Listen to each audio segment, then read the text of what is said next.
Sandeep नाटवानी Rajkot case, क्यों अपनी अपाहिज मां को मार डाला।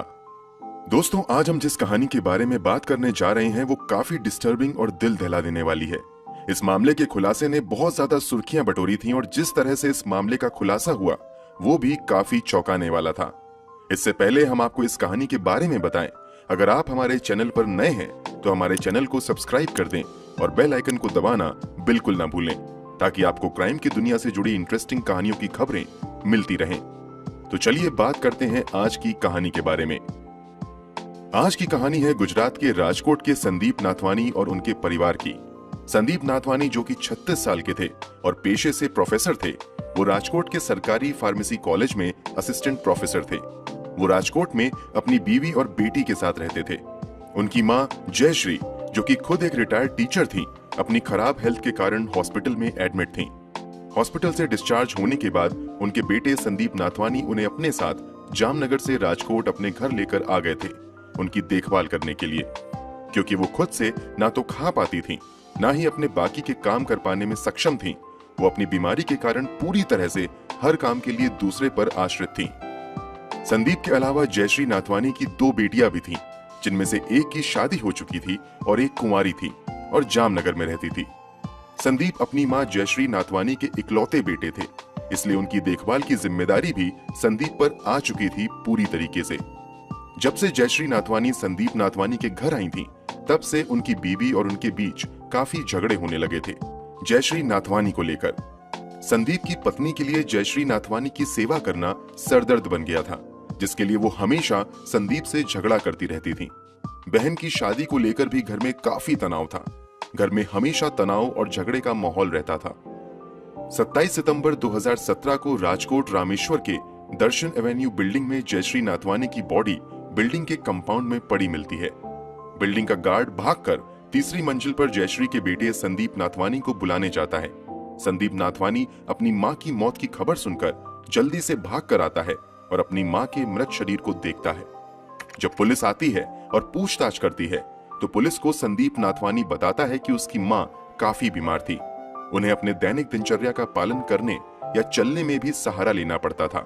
27 सितंबर की सुबह को वो अपनी मां को सूर्य नमस्कार यानी सूर्य को जल चढ़ाने के लिए छत पर ले गया था। संदीप के पड़ोसियों ने भी इस बात की पुष्टि की थी कि सुबह में संदीप अपनी मां जयश्री नाथवानी को सहारा देकर छत पर ले गया था और उनके पड़ोसियों ने भी उनकी मां को छत पर पहुंचने में साथ दिया था। इसके बाद संदीप नाथवानी नीचे आ गए सूर्य नमस्कार के लिए जल लेने के लिए, पर उन्हें पता चला कि उनकी मां ने छत से कूदकर जान दे दी है।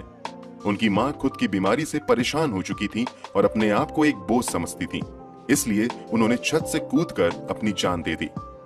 जयश्री नाथवानी एक रिटायर्ड टीचर थी। उनकी तबीयत सितंबर महीने की शुरुआत से ही खराब चल रही थी। उनका चलना भी मुश्किल हो गया था। उनका दैनिक क्रियाकलाप यानी खाना पीना और नहाने के लिए भी उन्हें किसी और पर डिपेंडेंट रहना पड़ता था, इसलिए वो अपने इकलौते बेटे संदीप नाथवानी के घर आकर रहने लगी थीं। सभी तनाव से ही शायद उबरकर जयश्री नाथवानी ने अपनी ही जान ले ली थी, पर पुलिस को संदीप की कहानी में शक की बदबू आ रही थी। शक इस बात का था कि जब जयश्री नाथवानी चलने मात्र के लिए भी लोगों का सहारा लेती थी, तो भला वो 4 फीट ऊंची दीवार पार करके भला छत से कैसे कूद सकती थी। कुछ तो था जो कि संदीप नाथवानी छुपा रहे थे, पर पोस्टमार्टम की रिपोर्ट में भी जयश्री नाथवानी की मौत का कारण ऊंचाई पर से कूदने के कारण को ही बताया गया था। पोस्टमार्टम रिपोर्ट में किसी तरह की झड़प या बचाव करने का सुराग नहीं मिला था, ना ही किसी ने जयश्री नाथवानी के चीखने चिल्लाने की आवाज सुनी थी। संदीप के पड़ोसी भी संदीप की बताई कहानी की पुष्टि कर रहे थे। कहीं से भी कोई भी पुख्ता सबूत पुलिस के हाथ अभी तक नहीं लग पाया था। अभी तक ये केस सुसाइड केस ही लग रहा था, जिसके कारण 3 महीनों तक पुलिस ने किसी पुख्ता सबूत की कमी में संदीप की कहानी को सच मान रहे थे। जयश्री नाथवानी एक रिटायर्ड टीचर थी, एजुकेटेड थी, उनके बच्चे भी एजुकेटेड थे और अपनी अपनी लाइफ में सेटल्ड थे। सभी तरह से परिवार संपन्न था। तो फिर भला ऐसा क्या हुआ कि जयश्री नाथवानी ने अपनी ही जान ले ली? क्या सच में वो खुद को अपने बेटे और बहू के ऊपर बोझ मानने लगी थी? अपने बेटे और बहू के बीच झगड़े और तनाव से दुखी होकर उन्होंने जान दे दी, या फिर अपनी ही लाचारी से दुखी होकर उन्होंने ऐसा कदम लेने का फैसला किया? आखिर क्या मजबूरी रही होगी जो कि जयश्री नाथवानी ने आत्महत्या कर ली? जिन बच्चों को उन्होंने बचपन से पढ़ाया, उन्हें पाल पोस कर बड़ा किया, उन्हें काबिल बनाया, आज वही माँ उन पर बोझ हो चुकी थी। क्या अपने बच्चों से बुढ़ापे में सहारे की उम्मीद रखना जयश्री नाथवानी को गलत लगने लगा था? क्या ये उनके आत्मसम्मान पर चोट कर रहा था, जिसके कारण उन्होंने अपनी जान ले ली थी? या फिर सच कुछ और था? जयश्री नाथवानी की मौत के 3 महीने बाद एक चौंका देने वाला खुलासा हुआ। पुलिस को एक गुमनाम चिट्ठी मिली, एक चिट्ठी जिसमें जयश्री नाथवानी की मौत के राज का खुलासा लिखा हुआ था। चिट्ठी में जो कुछ भी लिखा था वो जयश्री नाथवानी की कुछ अलग ही कहानी बयान कर रहा था। किसने भेजी थी ये चिट्ठी? क्या लिखा था आखिर चिट्ठी में? क्या ये केस को गुमराह करने की साजिश थी या कुछ और? इस चिट्ठी में जो कुछ भी लिखा था वो संदीप नाथवानी की बताई कहानी का ठीक उल्टा था। उस चिट्ठी के अनुसार जयश्री नाथवानी ने सुसाइड नहीं किया था, बल्कि उनकी हत्या की गई थी। पुलिस ने चिट्ठी मिलते ही बिल्डिंग के सभी सीसीटीवी फुटेज की छानबीन की। छानबीन के दौरान और सीसीटीवी फुटेज से ये बात सामने आई कि जयश्री नाथवानी को उस दिन संदीप नाथवानी छत पर तो जरूर ले गए थे, पर उन्हें ले जाने में उन्हें काफी दिक्कत आ रही थी। यहाँ तक कि जयश्री नाथवानी खुद अपनी चप्पल भी नहीं पहन पा रही थी। उन्हें चप्पल भी खुद संदीप नाथवानी को पहनानी पड़ी थी।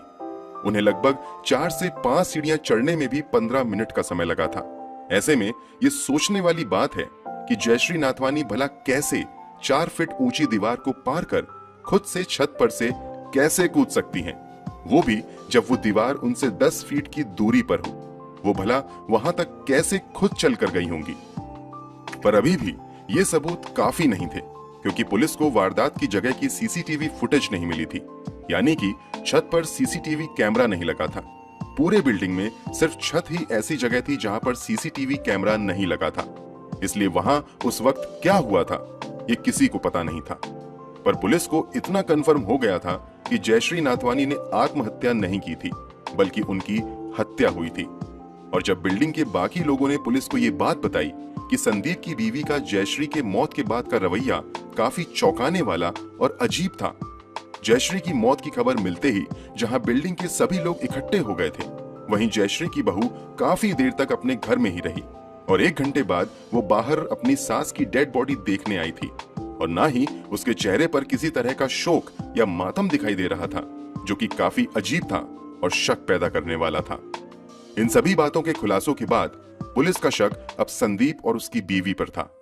पर पुलिस का ये शक तब यकीन में बदला जब उन्हें जयश्री नाथवानी की मेडिकल रिपोर्ट मिली। जयश्री नाथवानी की मेडिकल रिपोर्ट के मुताबिक जयश्री नाथवानी को ब्रेन हेमरेज हुआ था और जिसके कारण उनका आधा शरीर पैरालाइज्ड हो चुका था। उन्हें डॉक्टर्स ने बेड रिडन रहने की सलाह दी थी, क्योंकि वो बिना सहारे के ना तो चल सकती थी और ना ही खड़ी हो सकती थी। ऐसे में संदीप की बताई कहानी आखिर झूठी साबित हो गई। जयश्री की मेडिकल रिपोर्ट के मुताबिक उनका 4 फीट ऊंची दीवार से कूदकर छलांग लगाना तो दूर की बात है, वो खुद वहां इस दीवार तक भी चलकर खुद नहीं जा सकती थी। घटना के दौरान संदीप ही ऐसे शख्स थे जो कि वहां मौजूद थे, जिसका सबूत खुद सीसीटीवी फुटेज में था। यानी कि संदीप ने ही खुद अपनी मां को छत पर से धक्का देकर उन्हें नीचे फेंका था। अब सब कुछ सामने आ चुका था। ये कोई सुसाइड नहीं, बल्कि एक मर्डर था, एक सोची समझी साजिश थी। पुलिस ने संदीप नाथवानी को जयश्री नाथवानी के मर्डर केस में गिरफ्तार कर लिया था और संदीप ने भी अपना सच पुलिस के सामने कबूल कर लिया। संदीप ने बताया कि उसकी मां के पैरालिसिस के कारण वो उन पर बोझ बन चुकी थी। संदीप जयश्री नाथवानी का इकलौता बेटा था, इसलिए उसकी मां की जिम्मेदारी उस पर आ गई थी। उसकी मां की देखभाल को लेकर उसकी पत्नी और उसके बीच काफी झगड़ा हुआ करता था। वो अपनी जिम्मेदारी से भाग नहीं सकता था, इसलिए इन सब से परेशान होकर संदीप ने अपनी मां से छुटकारा पाना ही सही समझा और सबके सामने अपनी मां के आत्महत्या करने की झूठी कहानी रची। घटना के खुलासे के बाद सभी जगह मीडिया में इस मामले की सीसीटीवी फुटेज वायरल हो गई। सभी कोई इस केस के बारे में जानकर और सीसीटीवी फुटेज देखकर काफी हैरान थे। सीसीटीवी फुटेज में जो कुछ कैद था वो काफी दिल दहला देने वाला था। सीसीटीवी फुटेज में संदीप अपनी मां को छत पर से धक्का देने के बाद बड़े ही आराम से आते हुए दिख रहे थे, वो भी अपनी मां की चप्पल पहने हुए। उनके माथे पर अपनी मां के खून करने का कोई शिकंज नहीं था, ना ही कोई दुख। संदीप नाथवानी की हैवानियत भरे कारनामे को देखकर सभी काफी हैरान थे। अपने फ्लैट में वापस आने के बाद भी वो आराम से अपने अपार्टमेंट में ही थे। वो तब तक बाहर नहीं आ गए जब तक उनके बिल्डिंग के बॉडीगार्ड ने उन्हें अपनी मां के मरने की खबर नहीं दी, और खबर मिलते ही उन्होंने एकदम से परेशान होने का ढोंग रचा। सीसीटीवी में संदीप का ढोंग साफ साफ पकड़ा गया था, जिसे देखकर लोग काफी हैरान थे कि कोई कैसे अपनी मां की खुद इतनी बेरहमी से हत्या कर सकता है। इस मामले ने सबको सोचने पर मजबूर कर दिया कि कोई इतना बेरहम और क्रूर मानसिकता वाला कैसे हो सकता है जो अपनी ही बीमार मां की हत्या कर दे। वो मां जिसने कभी हाथ पकड़कर चलना सिखाया था, जिसने कभी उसके बीमार होने पर उसकी तबीयत का ध्यान रखा था, उसे सहारा दिया था और पाल पोस कर बड़ा किया था। श्रवण कुमार वाले देश में ऐसे भी बेटे हो सकते हैं, किसी ने सोचा भी नहीं होगा। इस केस के खुलासे के बाद जब संदीप नाथवानी को पुलिस हिरासत में लिया गया, तब संदीप की हालत खराब हो गई। उसे सीने में दर्द होने लगा, जिसके कारण उसे अस्पताल में एडमिट किया गया और उसके हॉस्पिटल से डिस्चार्ज होने के तुरंत बाद ही उसे हिरासत में ले लिया गया। उसकी सुनवाई के दौरान संदीप नाथवानी की बहनों ने भी कोर्ट में गवाही दी थी कि उसके भाई और उसकी बीवी का उनकी मां के प्रति व्यवहार कैसा था। साथ ही संदीप नाथवानी के पड़ोसियों ने भी संदीप के जुर्म की गवाही दी। उस दिन उन्होंने भी जयश्री नाथवानी को सीढ़ियां चढ़ने में मदद की थी, ये जानकर कि वो उनकी मदद कर रहे हैं, पर उन्हें क्या पता था कि वो संदीप के काले कारनामे में उसकी मदद कर रहे हैं।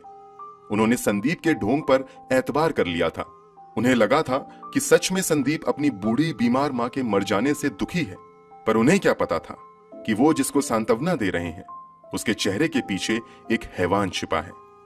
इस केस की सुनवाई में जज पीएन दवे ने संदीप नाथवानी को अपनी 64 वर्षीय मां जयश्री नाथवानी के मर्डर के जुर्म में उम्र कैद की सजा सुनाई।